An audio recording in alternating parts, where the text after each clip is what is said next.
Bonjour à tous, j'espère que vous allez bien.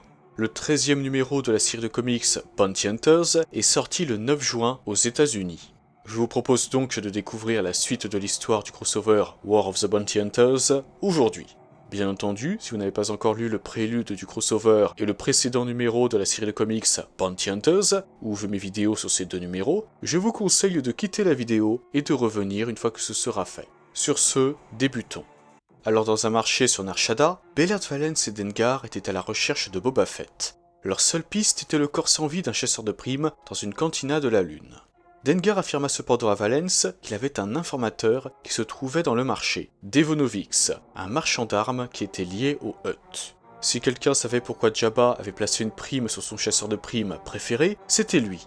Les deux chasseurs de primes finirent par le trouver, et Dengar demanda à Valance de le laisser s'en occuper. Néanmoins, estimant que ce serait une perte de temps, le cyborg frappa le marchand d'armes et lui ordonna de lui révéler où était allé Boba Fett. Devono ne lui répondit pas et ordonna à ses hommes de tuer les deux chasseurs de primes.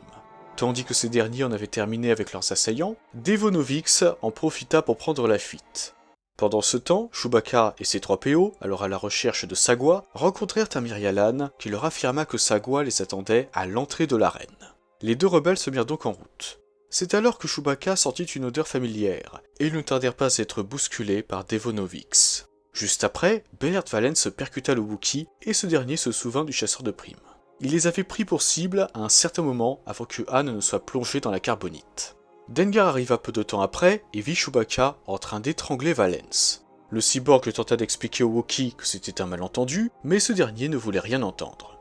Pendant ce temps, sur Dotarian, une planète de l'espace Hutt, les chasseuses de primes Tonga et Losha Tarkon, accompagnées du Nexu Boule de Poil, se rendirent à la forteresse du syndicat du crime, le Cri de l'Endeuillé. Les deux chasseuses de primes avaient besoin de l'aide de ce syndicat pour retrouver Cadelia. Selon Tonga, la jeune fille était la clé qui permettrait de mettre fin à la guerre qui avait conduit à la mort de son frère Tongor et à celle de tant d'autres.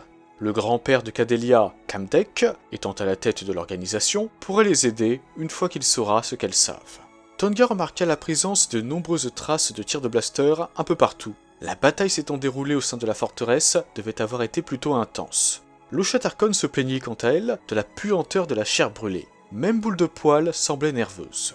Tonga pensait cependant que ceux qui avaient fait ça étaient partis, mais elle demanda malgré tout à Tarkon de rester là avec Boule de Poil, pendant qu'elle allait explorer l'intérieur de la forteresse. Kamdek la connaissait, et il était possible qu'il hésite à tirer quand il la verrait. Si jamais elle avait besoin de l'aide de Tarkon, elle la contacterait. Alors à l'intérieur de la forteresse, Tonga trouvait que cela n'avait aucun sens. Même le clan des Inflexibles n'aurait pas pu réussir une attaque aussi dévastatrice. Elle découvrit ensuite le corps sans vie d'un soldat et savait qu'il ne faisait pas partie du syndicat, le Cri de l'Endeuillé. Mais c'est alors que quelqu'un arriva et pointa son blaster sur elle. Pendant ce temps sur Nar Shaddaa, Valance affrontait toujours Chewbacca mais chercha à raisonner le Wookiee. Cependant, tout en faisant cela, il se rendit compte trop tard qu'il avait pointé ses paumes blasters sur Chewbacca, ce qui énerva encore plus le Wookiee. Tandis qu'il se battait, Dengar en profita pour prendre du bon temps et prit la bière Boganoga qu'il avait commandée. C'est alors que Valance fut projeté vers le comptoir et manqua de lui faire renverser son verre.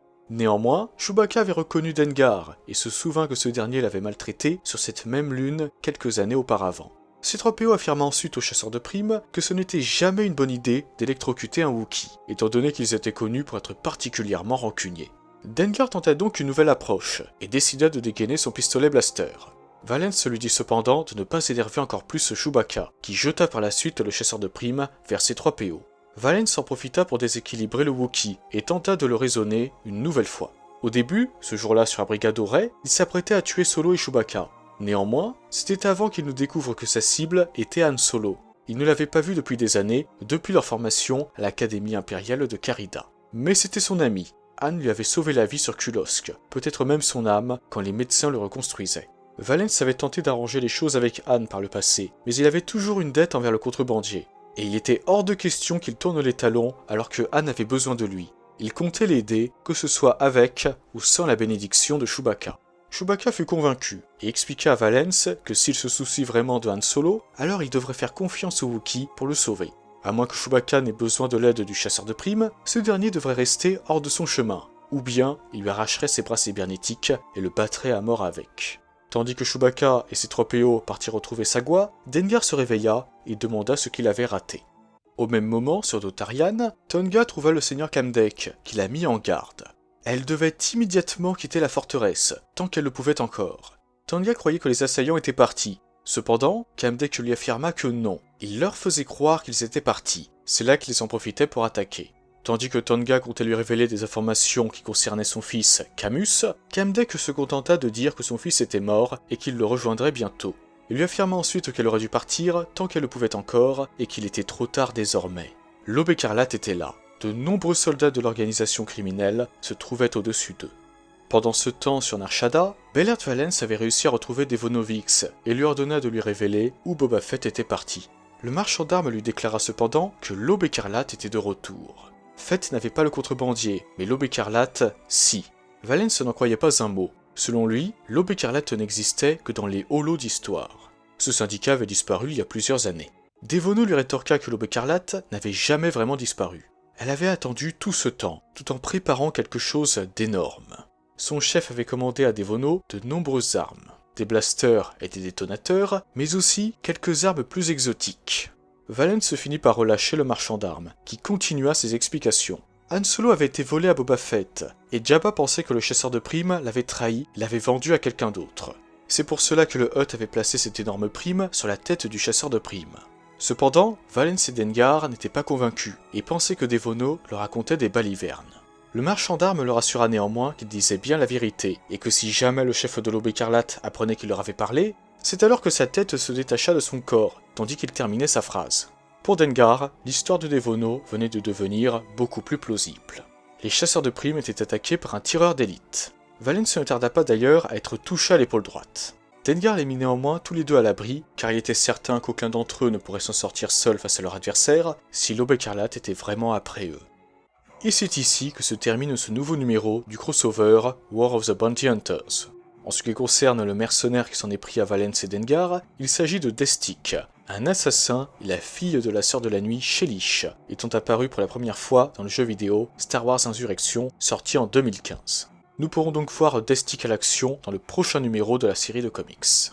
En tout cas, de votre côté, n'hésitez pas à me donner votre avis sur ce nouveau numéro.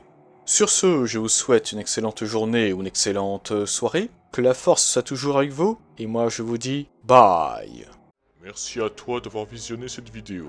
Si elle t'a plu, n'hésite pas à la liker et à la partager. Cela permet de soutenir la chaîne. En outre, si ce n'est pas encore fait, tu peux t'abonner et activer la cloche des notifications pour être au courant de la sortie de toutes mes futures vidéos. Sur ce, que la force soit avec toi, à jamais.